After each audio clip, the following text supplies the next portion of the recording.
Hey, hey, hey. Happy Monday. Come on in, pull up a chair. The Gaming Gang dispatch is in the air.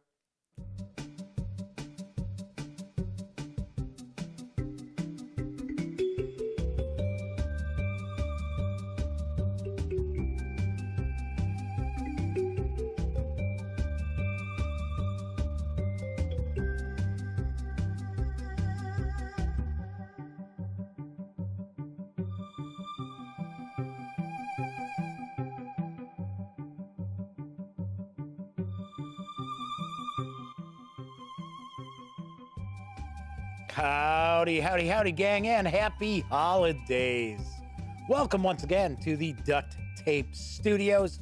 I'm Jeff McAleer, your host here at the Gaming Gang Dispatch, which is brought to you by, amazingly enough, thegaminggang.com, which I happen to be the founder and editor-in-chief. Tonight is Monday, December 28th, 2020. This is live stream number 595. Rapidly approaching 600. If this is your first time joining me, let me point out, it's very, very casual. We just hang out talking about the latest, mainly in tabletop gaming news. Every once in a while, we'll talk some PC gaming, as we will tonight.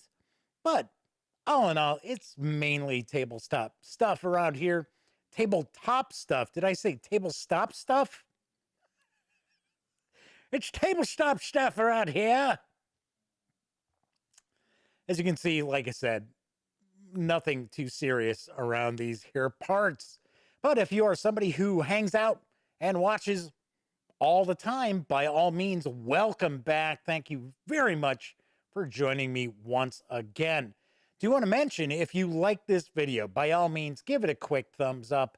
Subscribe to the Gaming Gang channel if you haven't already. And if you do, ding that bell, because it'll not only let you know when I stream the Dispatch Live Monday through Thursday nights, as I bring you the latest in tabletop gaming news, it'll also inform you when I upload other videos, such as my review of The Few and Cursed from Rock Manor Games.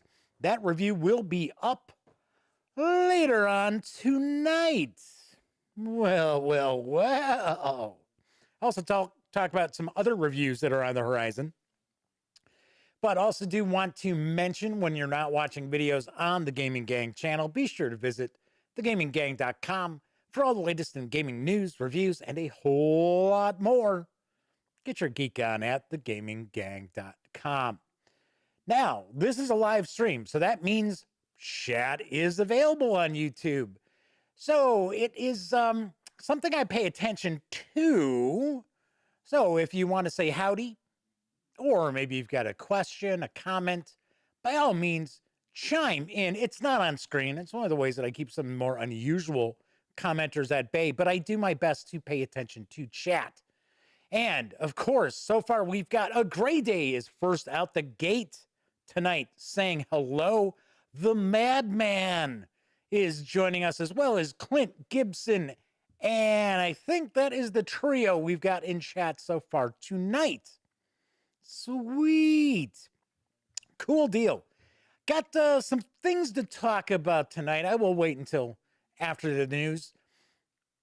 Couple of comments, a couple of things that were actually, I think it's like a trio of things I'm going to tackle. I'm a little feisty this evening, so keep that in mind. So I do know the three folks who are following in, at least chimed in chat, all took part in the auction that I did for the Gaming Gang, where I auctioned off some of the various games that I've done reviews or I've gotten, copies of over the years and things like that. Want to let everybody know those packages will be shipped out on Wednesday. So I have tracking numbers that I have sent out to everybody as well. So wanted to let all of you know that in case you have not seen those emails just yet. Anyway, let's jump on into the news because I've got quite a bit cooking tonight. Hitting stores, I believe some places are getting this now. Other places will probably be seeing this in early 2011. But coming from Kolossal Games is Omen, Heir to the Dunes. And I've got the dope. An ancient conflict is arising from the burning sands of Egypt. The heirs of Anubis and Horus gather followers and initiates for the war to come. Which side will prevail and gain dominion over the other, light or darkness? Omen, Heir to the Dunes is the latest chapter in the Omen saga. This standalone expansion is the single largest expansion since Omen, A Reign of War. It not only includes all new unit cards and reward tiles compatible with all games in the saga, but also introduces factions and an all-new path to victory in the form of structures. Omen, Heir to the Dunes is a fast-paced head-to-head strategy card game, complete with a thrilling solo variant. Pledge your loyalty to Anubis or Horus and command your forces as you choose from multiple paths to victory. It's quick to learn and endlessly expandable with additional games from the Omen saga. Omen, Heir to the Dunes is for 2 players, ages 14 and up, plays in around 30 minutes. It is going to carry an MSRP of $25. I will mention back when Elliot Miller, my best friend, was part of the gaming gang, he reviewed Omen, A Reign of War, and I never got to play it. I never, in fact, I gotta be honest, I think if I remember correctly, it was something that he had gotten at Origins. He had done an interview with somebody, and I wasn't aware of it. We were both kind of popping around, doing our things, right? And because early on, we tried to just get as many interviews as we possibly can, or could, I should say. And then after a couple of years of trying to do that, it was like, you know what? We have a much better time when we team up and do interviews. And they were a lot funnier, too. So anyway, this was a game I didn't even realize he had gotten a review copy of, and he really, really liked it. So if you are kind of interested in what the Omen game is like, definitely check out Omen, A Reign to War, the review over at the Gaming Gang. It's from 2011. So it is from quite a while back. In fact, it was before Kolossal Games had this. I think it was from, if I remember right, I think the company was called Small Box Games, something like that. So pretty sweet. All right, so we've got Scott in chat. I don't know if it's Scott, who's my pal from high school, or if it's a different Scott. And we also have Optional Rule has joined us in chat.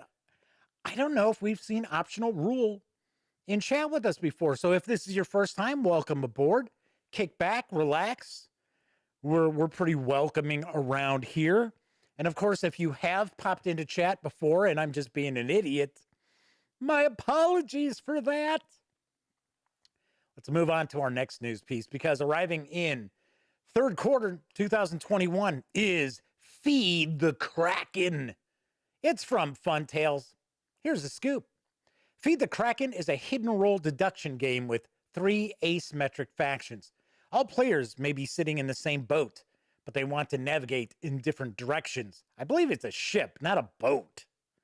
The loyal sailors must bring the ship, as I said, safely to mainland, whereas the pirates crave to secretly maneuver the ship into the Bermuda Triangle.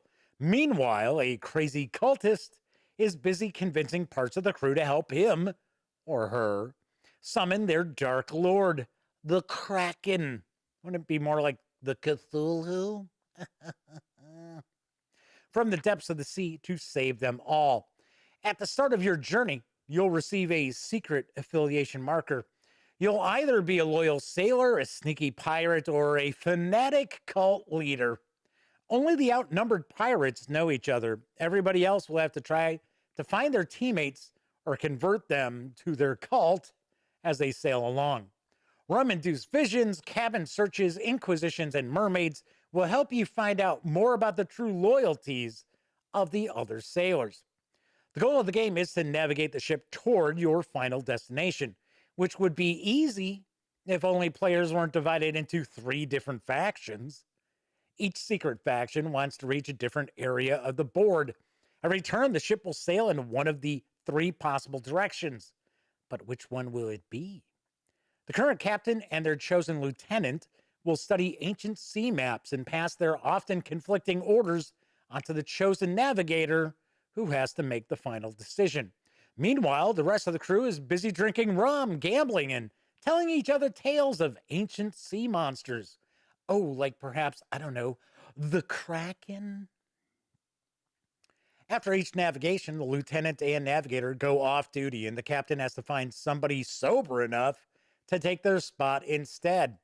Everyone can discuss how well that last navigation went, who is to blame for the current course, and who should be in charge in the future instead. Convince your enemies that it's in their best interest to make you the next lieutenant or navigator. You can even draw your guns and become the new captain in open mutiny. But for how long will you be able to keep the trust of your crew? The next mutiny might already be waiting for you if your decisions don't please your fellow sailors. Feed the Kraken is for 5 to 11 players, ages 12 and up. It's going to play in around 45 to 90 minutes. It's going to carry an MSRP somewhere in the vicinity of $59.99. If I base it on the successful Kickstarter and add a few bucks, it is going to arrive next summer from Funtails. I'll be the first to mention, I am not a big social deduction kind of gamer. I know, I'll give you a great example. I remember when The Resistance came out, and I played it, I think it was at Gen Con. Elliot and I had an opportunity. We sat down, we played it over at, gosh, now I can't even remember who it's from. Duh. All right, a grade A, do me a favor. Jump into chat there and point out who The Resistance is from. Isn't it from Indie Cards and Games? Or I'm sorry, Indie Boards and Cards. There was another company that was called, I think it was called Indie Board Games or something. I forget. Anyway, I think it is Indie Boards and Cards. But I might be wrong. I'm not sure. Anyway, we played it, and Elliot was like, wow, that was great. And I was like, eh. I was like, it was all right. I was like, eh. It's just not my bag of tricks. I am not dissuading anybody who enjoys those games. And I have to point out, the reason why I am sharing this news piece is this actually looks pretty cool. Usually social deduction games are pretty lame looking, or okay, they're not component heavy, I guess I'll say. They don't usually have any visual pop. This actually does. This looks pretty interesting. Plus, there's a miniature of a ship. How can you say no to that? So, Flaming Heron says, yes, it is Indie Boards and Cards. Thank you. A Grade A points out, yes, Resistance was a reskin of Avalon. Boy, I tell you, Indie Boards and Cards got a lot of mileage out of the Resistance, too. And offshoots of the Resistance. Once again, if it's your kind of game, I am not knocking it. I'm just pointing this out. So, optional rule is Scott. They switched accounts, but it is not my buddy Scott Weagle from high school. So, we might end up with a couple of Scotts going on here. I don't know. Anyway, I do see that Flaming Huron has joined us. Beat Cafe has made it as well into chat. Once again, gents, both of you have taken part in the auction, although Flaming Huron is in Australia, and God, it's insane shipping something to Australia. But I do want to point out to Beat Cafe, if you did not see your email, Your package is going out on Wednesday, just so you know. All right. So Fleming Heron says, Feed the Kraken seems a unique name. This does look pretty interesting. Pretty interesting. A Grade A says, Quest Avalon is coming from, I guess, Indie Boards and Cards in 2021. Huh. I got to point out, I really don't have any, like, I really don't have much of an in with Indie Boards and Cards. And once Stephen Bonacore retired from Stronghold Games, that was it. I don't even get Stronghold Games news anymore. It's like, whatever. To be honest, Stronghold had some really good games. Terraforming Mars is a prime example. That's their evergreen. But let's be honest, Stronghold actually has some real misses. So I don't know. I have no idea. Whoever is in charge there must not like my attitude or something. So whatever. I'm not losing sleep. I think that Steven's really not. I mean, I don't know what kind of affiliation he's got anymore. I don't know if he sold his share or what. Anyway, let's talk a little bit about PC games because the 15 days of free games continues to carry on over at the Epic Game Store. Today's freebie is Stranded Deep, which is from Beam Team. Here are the details. Test your survival skills in this open world adventure. In the aftermath of a mysterious plane crash, you're stranded in the vast expanse of the Pacific Ocean. Alone, without any means to call for help, you must do what you can to survive. Build, craft, survive, escape. Explore underwater and on land as you hunt for supplies to craft the tools, weapons, and shelter you'll need to stay alive. Stay sharp. Hunger, thirst, and exposure conspire against you as you brave treacherous elements and the dangerous creatures of the Pacific. Live long enough. Stay alive. I do have a short video for you to take a peek at. If you are not familiar with Stranded Deep, I'll be the first to point out I was not. So let's take a quick watch.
Stranded Deep is available absolutely free at the Epic Game Store until 10 a.m. Central Time tomorrow morning. Once again, I knew nothing about this. As far as I understand, this has been in early access for 5 years. But I think it was actually released on consoles as a finished product. So what's available as the PC game is probably pretty darn close to being the finished product. But if you like these survival kind of games, if you liked Ark, this is probably going to be kind of up your alley.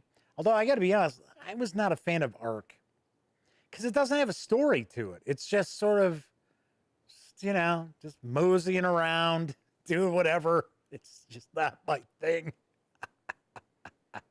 So there is some discussion going on right now about the Gloomhaven PC game. We can kind of chat about that a little bit once we're finished with the news and finished talking about a few things. So Great A says, I hate Sudoku. I'm not a fan either. Puzzly games just don't jump out at me. Really abstracted games just don't jump out at me. And like number games like Sudoku.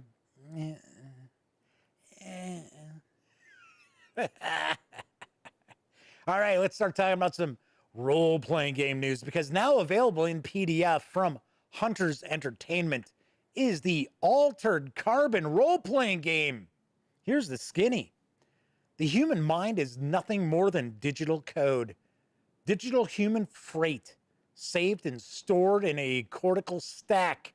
Advanced technology that allows you to re-sleeve your entire consciousness into a new body.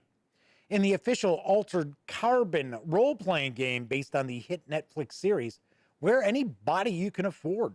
Transmit your mind across the cosmos in an instant. And if you've got the credits and political cachet, re-sleeve time and again for centuries, accumulating enough wealth and power over the millennia to become the societal equivalent of an immortal god. Included inside the core rulebook, you'll find rules to play archetypes ranging from socialites to soldiers. Explore the expansive metropolis Bay City in both its criminal underground and vaunted Arium world of the immortal meths. As in like crystal meth? What? Zoinks! There's a highly customizable trait and text system. Storytelling focused rules that help create dramatic tension inside of combat and intrigue outside of combat. The means in which to transfer your character's digital consciousness into a new sleeve, should they come to a tragic end. Opponents ranging from unhinged, augmented thugs to cunning, oh, I've got a cunning plan, my lord, and manipulative political adversaries. With the prize of immortality at your fingers, the question is, what price will you pay for it? What stories will you tell? Your neon-drenched adventures await. The 328-page PDF for the Altered Carbon role-playing game is available over at DriveThruRPG for $24.99. Aha! Well. So, Flaming Heron's asking, is a physical copy coming for this? Because they were pretty sure they saw a PDF already available. As far as my understanding, this just went on sale a couple of days ago. I might be completely wrong, but I thought this is brand new to, well, at least it's brand new to DriveThruRPG. It might have been out for a while. I gotta admit, I didn't watch Altered Carbon on Netflix. I had heard mostly negative things, but I don't know. But I'm sure the whole Cyberpunk 2077, everybody's probably like, well, let's try to jump on some Cyberpunk here, even though that is a disaster. Jeez. Now we're not talking about Cyberpunk Red from Untitled Games. We're talking about the video game Cyberpunk 2077. Yowza. But one thing I'm kind of curious about, I'm wondering what kind of system Hunters used on this. If they were using something along the lines of what's in their Kids on Bikes, Kids on Brooms, Kids in Space series of games, I would think this should be pretty good. If they've gone with their second edition of Outbreak Undead, ay, caramba! I would not touch this with a 10-foot pole, but I don't think it's utilizing that. I think it's a bit different, because I think it even mentions that it's kind of like a story-based kind of system. All right, my final news piece comes from my friends over at Cubicle 7 Entertainment, because there's a new adventure PDF that has arrived for Warhammer Age of Sigmar Soulbound. Here's the scoop on Trouble Brewing. In more ways than one. Jacob Bugmanson, the 11th, is on tour.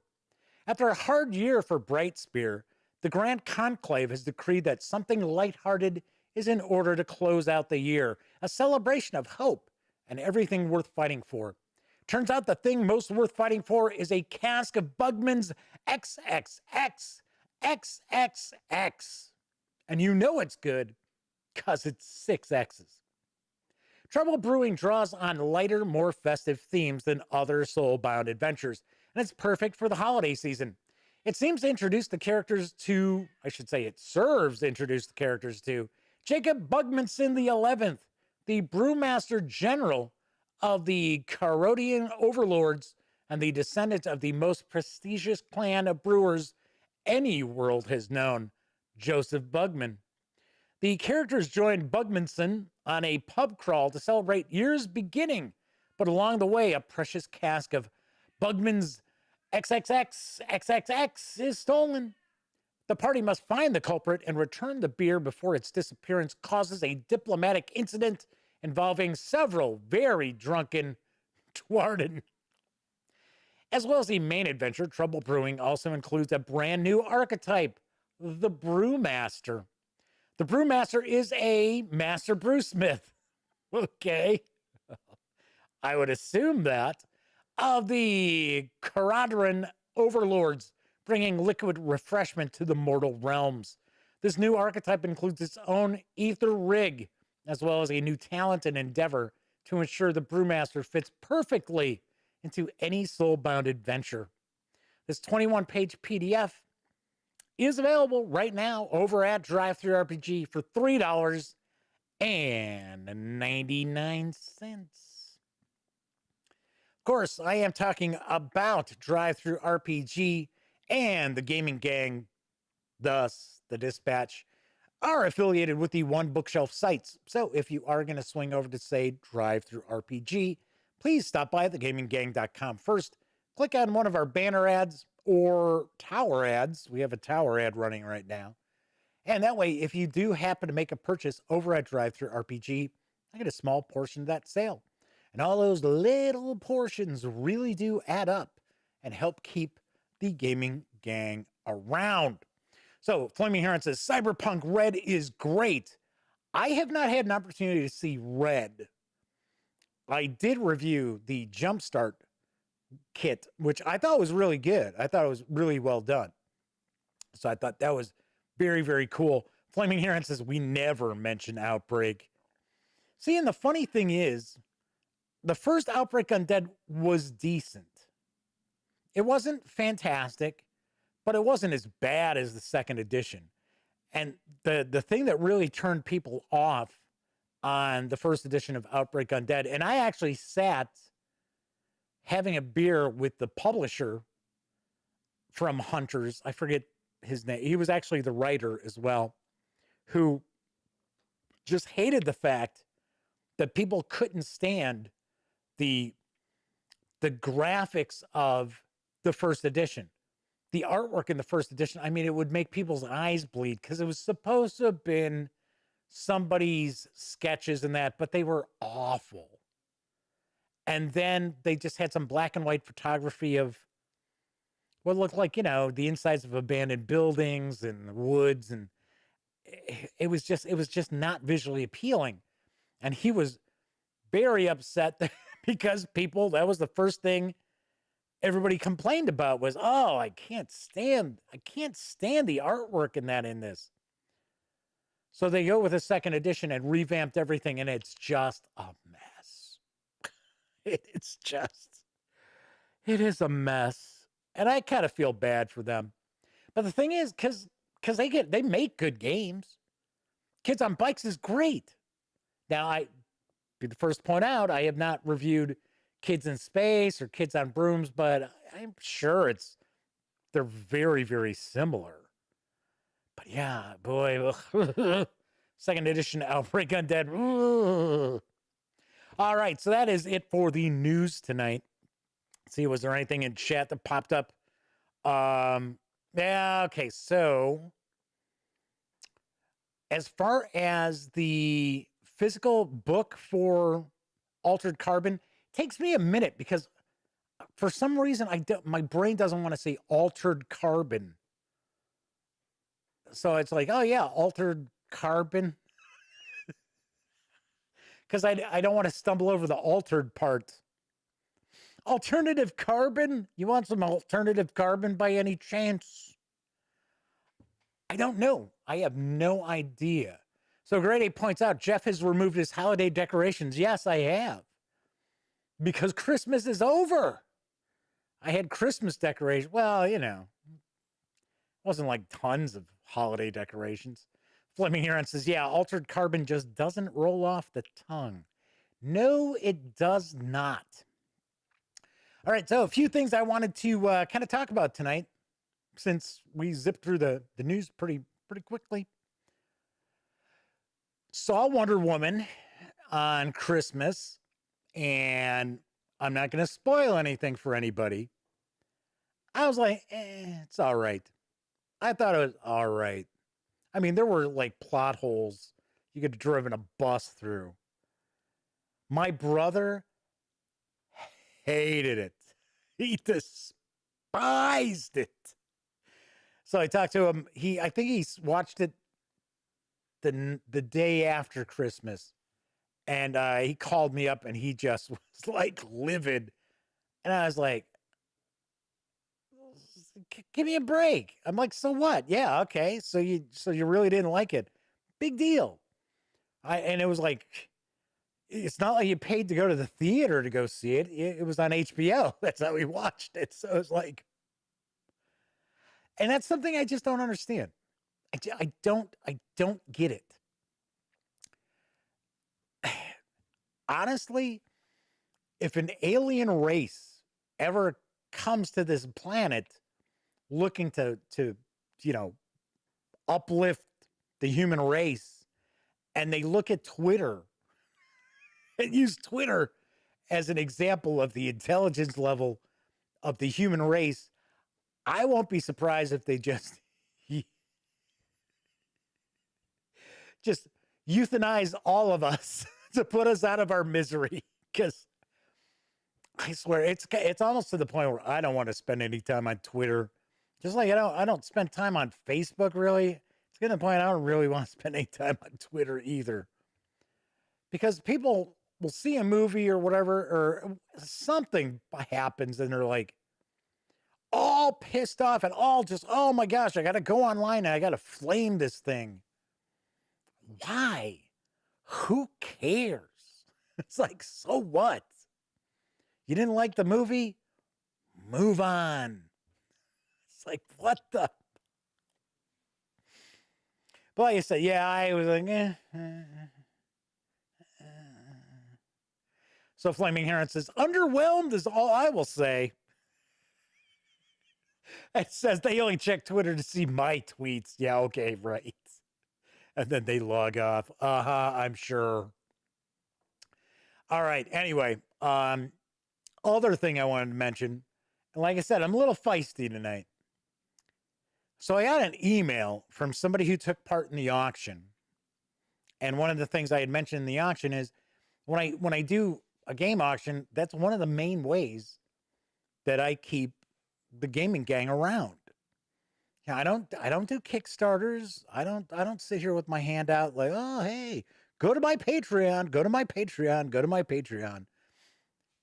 I get a little bit of advertising, but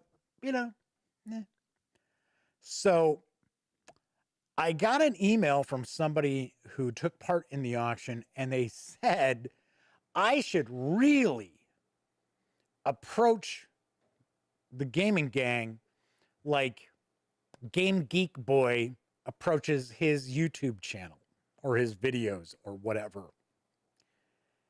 And I usually don't like the Dice Tower. Yeah. Do I agree how the Dice Tower does things? No. Am I going to say stuff? No. Whatever. That's fine. But for somebody to tell me that my videos and stuff should really be like Game Geek Boys, I take umbrage to that. I really do. Because, and I'm sure me saying this is going to piss people off. I don't really care. To me, Game Geek Boy is the epitome of what is wrong with the people who cover our hobby. It's like, give me a break. So I'm not gonna go off on a long rant or anything like that, but I just want to point out that go if you're not familiar with Game Geek Boy, for one, I think that's the stupidest name you could possibly have, because that guy is about my age. And I'm telling you right now, I wouldn't refer to myself as boy anything. Not boy wonder, wonderkind, anything like that. But go watch one of his videos, and it'll start off with an advert. Okay, first of all, let's point out, every year this guy has a Kickstarter to keep him around. Every year he expects the audience to basically pay him, support him through a Kickstarter for him to, and I mean, he releases a lot of videos, but once again, the videos are not very long normally. He's another one of these people who likes to do these 5-minute videos.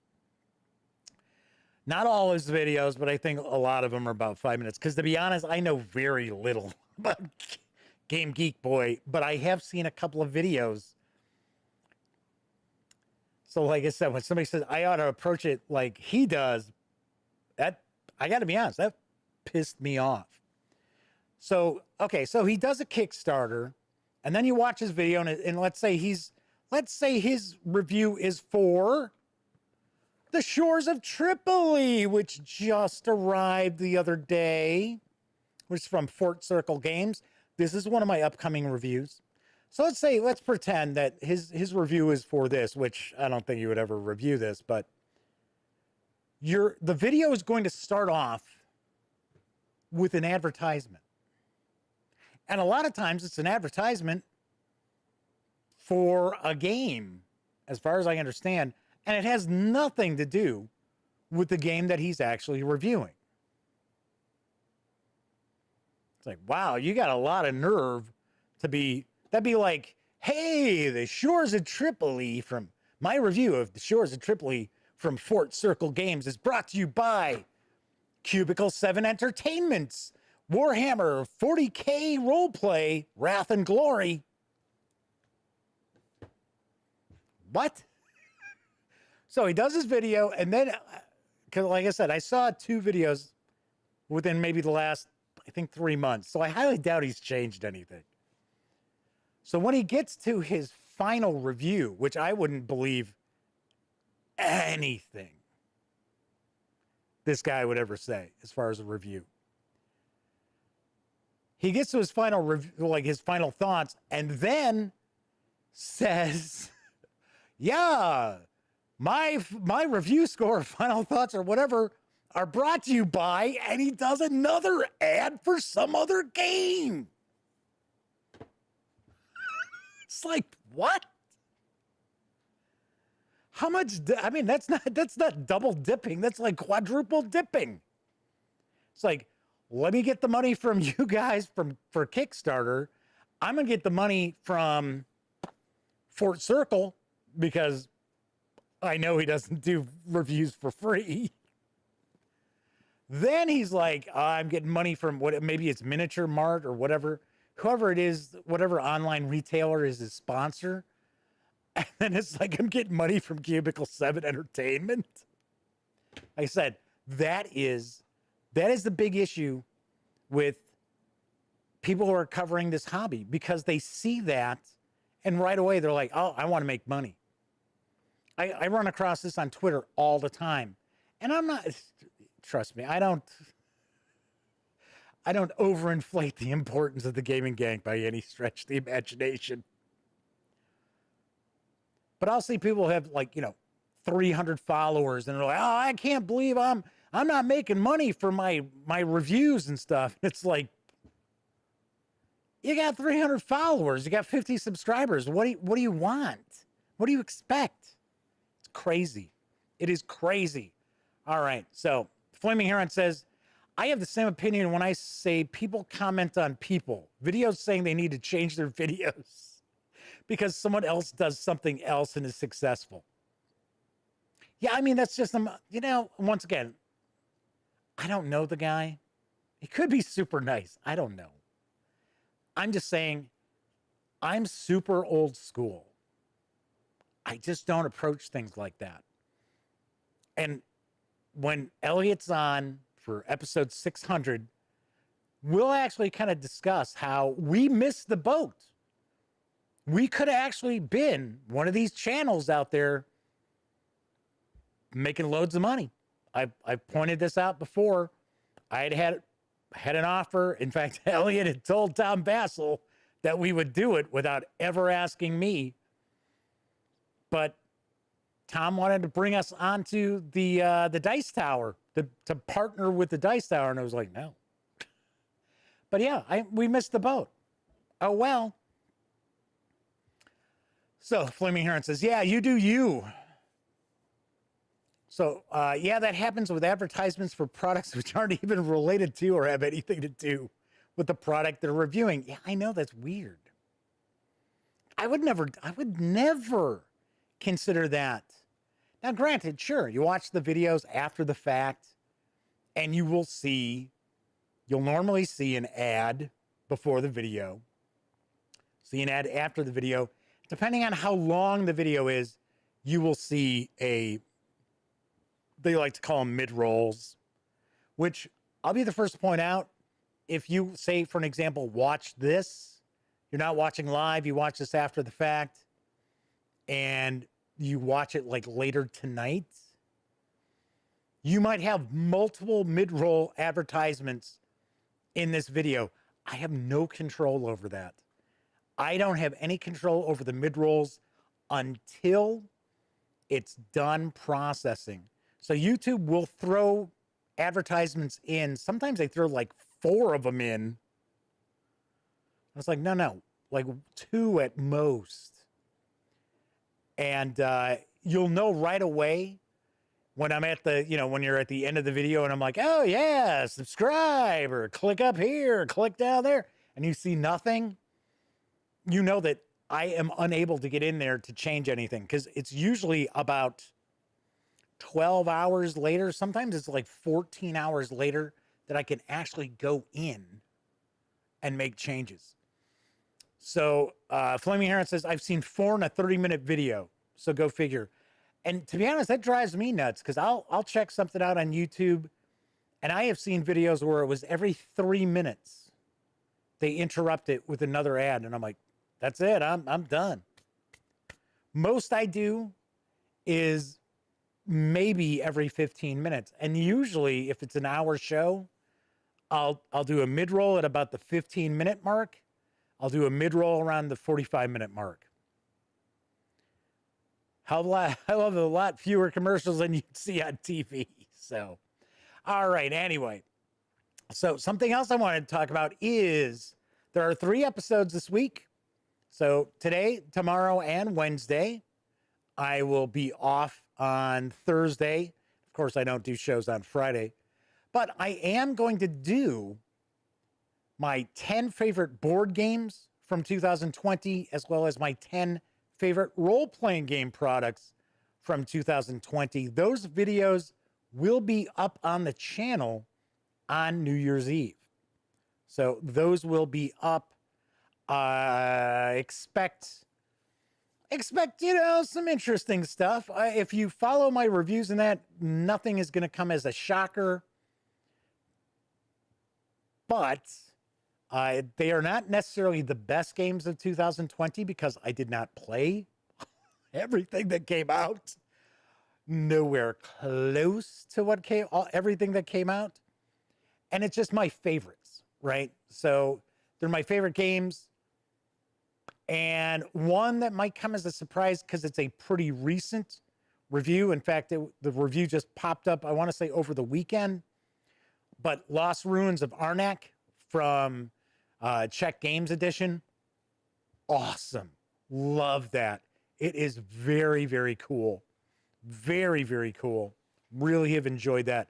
So you will see that. Now, granted, I'm not going to go through a big production with them. I'll just, probably do a little top down. I might have my noggin like up in the corner, Actually, I should say up in this corner. And kind of just do an overhead shot, talk a little bit about the games, and move on. So nothing super in depth because I've already reviewed these.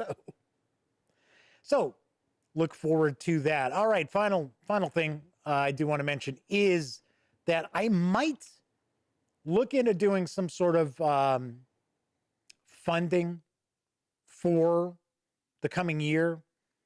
What I've kind of thought of doing is, because I don't like Patreon. I really don't like Patreon because I think Patreon's a ripoff. It really is. Just like I didn't do the game auction on eBay because eBay is a ripoff too. eBay doesn't necessarily rip you off, but they do rip off the seller quite a lot. Because especially if you're like, you get eBay gets their nut and then PayPal gets their nut, which are actually the same thing. And by the time you've put something up for auction, let's say it's sold for $50, you're lucky if you're getting 25 out of it for the insertion fees and all the other nonsense. So anyway, that's why I didn't do the auction. That's why the auction was just basically, hey, comment on this with a high bid if you want some of this stuff and take it from there. So Patreon is kind of like the same thing. Like if you were to back somebody, and there's all different creators in that out there who use Patreon, but back in the day when it first started, when I did do a Patreon, not that I think I had 25 patrons, something like that. Had people would be like, yeah, $1 a month. And out of that $1, I would get about 75 cents. Okay. And then they changed how they process stuff. So what they were doing is they were still taking a fee, but they wanted to increase their fees. So what they ended up doing was if you wanted to back for like $1, you were actually paying $1.50. And the creator was still getting like 70 cents. I was like, no. So I am bouncing around, maybe putting something together, some sort of like subscription sort of thing for, through PayPal or something like that, if you like the show. And what I will probably do if I had enough people doing that is I'll do giveaways every month. I'm not saying that I would do a raffle for this, but probably something along those lines. And of course, I've always got the opportunity to do RPG PDFs from companies because they're always totally cool about the PDFs. So, so a Grade A says that they've been seeing a reoccurring group of games for the top 10 of 2020. I will tell you right now, you will not see The Crew from me. So Grade A is showing some of the stuff. Beyond the Sun, haven't played it. Nope, don't know. But The Crew, I thought was all right. I thought people just were like making a bigger deal out of that than it deserved. Was it good? Yeah, it's good. But once I played it to review it, that was it. That was done. Pandemic Legacy Season 0, I have not had an opportunity to play. I am not a Pandemic fan, although I have not played any of the Legacy Pandemics, which I would hope would be a bit more interesting to me. And I've said this since the beginning of the gaming gang. I am not a fan of Pandemic because Pandemic is a game that I feel plays me as opposed to I play it. So I do not like games where everything is just a reaction to something going on. So Fleming Heron says, seen some god-awful people doing top 100 board games and I'd like to see what some of their choices are. So Fleming Heron, you're saying the top 100 board games of this year? who would be able to pull that list off outside of Dice Tower? Maybe Man versus Meeple, but because you can't say, like, say you got 100 games to review, which I know I didn't get 100 games to review. What are you going to say? All 100 are like the best? Don't know. I don't know. But yes, Arnak you'll see on the list. You will definitely see Arnak on the list. Okay, so I'll give something else away. You're also going to see Calico on the list from AEG. I just really like it. It's, once again, it's not necessarily a game where, if I remember right, I think Calico got like an 8 or 8.5 as far as a review score. I think, if I remember correctly. I do so many reviews, they sometimes, the scores kind of all jumble together. But I have replayed that a lot, and everybody who I have played it with really, really enjoys it. That's why when I do my videos, I don't say these are the best games of 2020. I say these are my favorite games of 2020. So there's a bit of a distinction there, I think, because yeah, there are games that I've probably scored higher that I just have not had an opportunity to get back off the shelf to play, so they wouldn't make it in my favorites. So I don't know. So Flaming Heron says, I think it's 2020 unless they're allowing a few extra years worth because they aren't mentioning older games. I don't know. So Flaming Heron asks, because Flaming Heron's in Australia and had won a couple of books. Yes, you did ask me if the cost of postage was a lot cheaper if you just went with the one book. I'll have to take a look. I got to be honest, I don't think so. I don't think it's going to be that much cheaper because I know you won the Rune Quest and the Battle Lords of the 23rd Century. I will take a look, but I honestly do not think it's going to be, I think I could be sending you something that's £1 and it's going to be pretty pricey. I will take a look, but yeah, I don't, and I was like, I saw that shipping charge and I was like, what the? I even went over on, because I'm sending everything else out like U.S. Postal Service. I even went and took a peek on UPS and DHL, and they were way more. I was like, whoa. Anyway, yeah, Flaming Heron, I'll take a look. I'll see what the dealio is on that. All right. Anyway, other than that, that is pretty much it. I am looking forward to having some fun this week. Oh, here, one other last thing.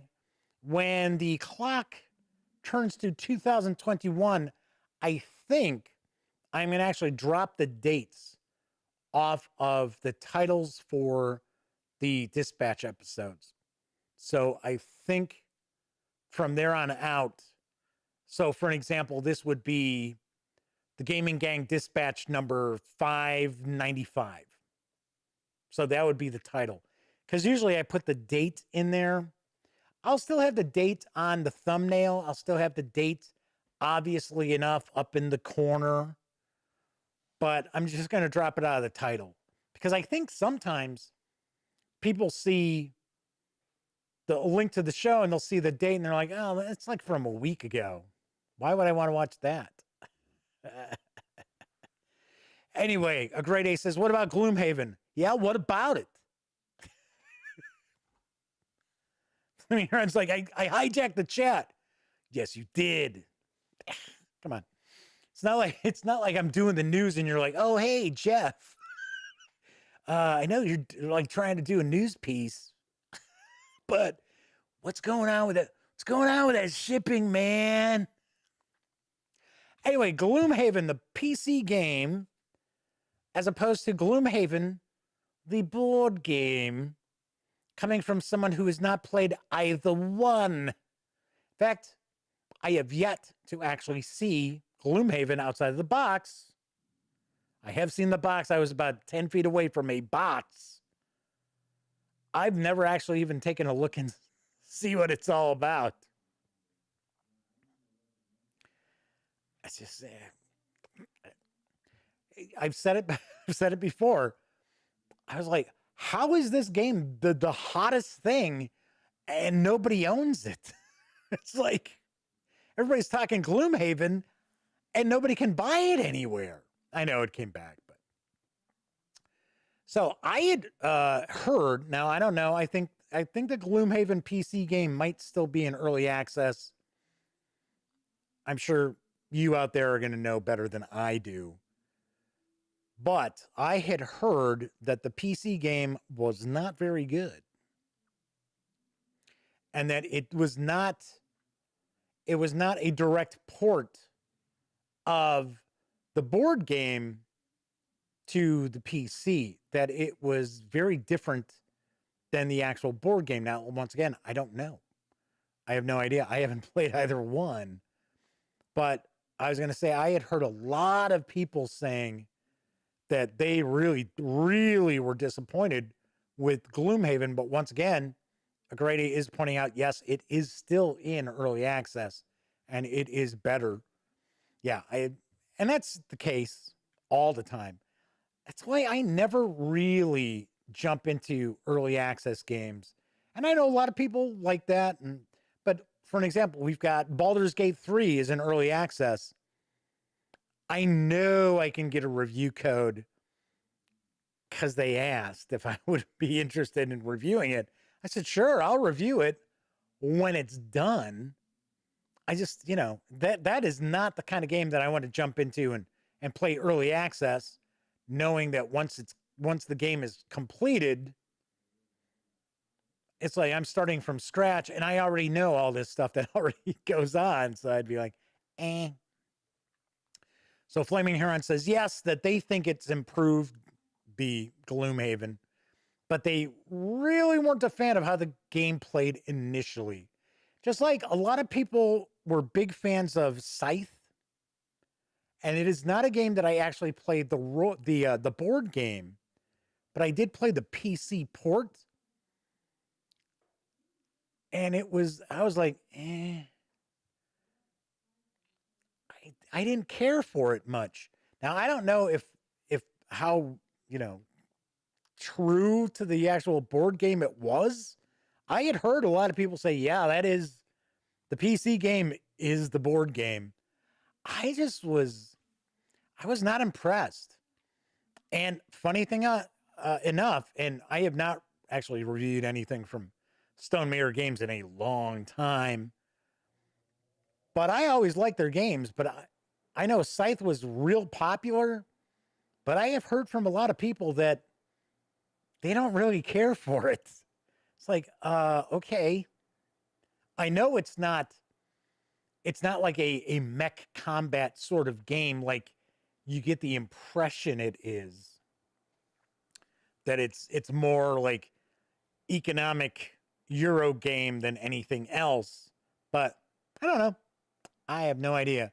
So Flaming Heron says, yeah, wait till the full game for Baldur's Gate 3. Because it's not just the story is shorter, but they're missing a lot of the content they intend to add. Yeah, that's what I understand. And I understand they are nowhere close. So, if it was early access and they were, a couple of months away from maybe releasing, I'd go, yeah, okay, I'll take a review code. But I don't think they're anywhere near. They may not even release this year, so I don't know. All right, that is it for this time out.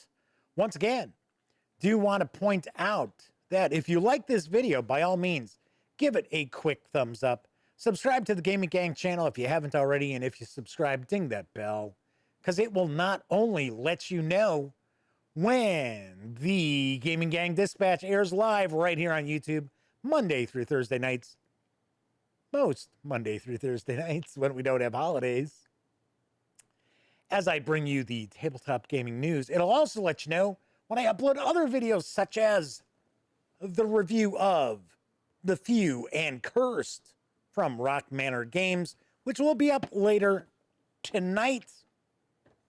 Tomorrow you can expect my review for Warhammer 40K Roleplay Wrath and Glory, the core rulebook from Cubicle 7 Entertainment. And on the horizon is The Shores of Tripoli. This should be up this weekend. I got other stuff cooking as well. So stay tuned. Stay tuned. And of course, as I mentioned, my favorite games of 2020, both a role-playing game edition and a board game, card game, you know, tabletop kind of game edition, both will arrive on New Year's Eve. All right. So those of you who hung out in chat, watching live, thank you very much. Always appreciate everybody, hanging around, kicking back, so I don't feel like a complete idiot talking myself into this camera. So always much appreciated. But then again, I know a lot of people out there, they don't have an opportunity to watch the stream live, and you watch after the fact. Thank you for that as well. I really, really do appreciate anybody who takes time to check out any of the videos here at the Gaming Gang channel. Of course, when you're not watching videos on the Gaming Gang channel, be sure to visit thegaminggang.com for all the latest in gaming news, reviews, comics, movies, TV. You know the drill. Get your geek on at thegaminggang.com. And of course, I will be back tomorrow. Everybody enjoy the rest of your Monday, Tuesday, Wednesday, whatever day it might happen to be. Like I said, I will be back tomorrow night. And of course, as I wrap up all my videos during the never-ending pandemic, here's hoping all of you out there are being smart and staying safe.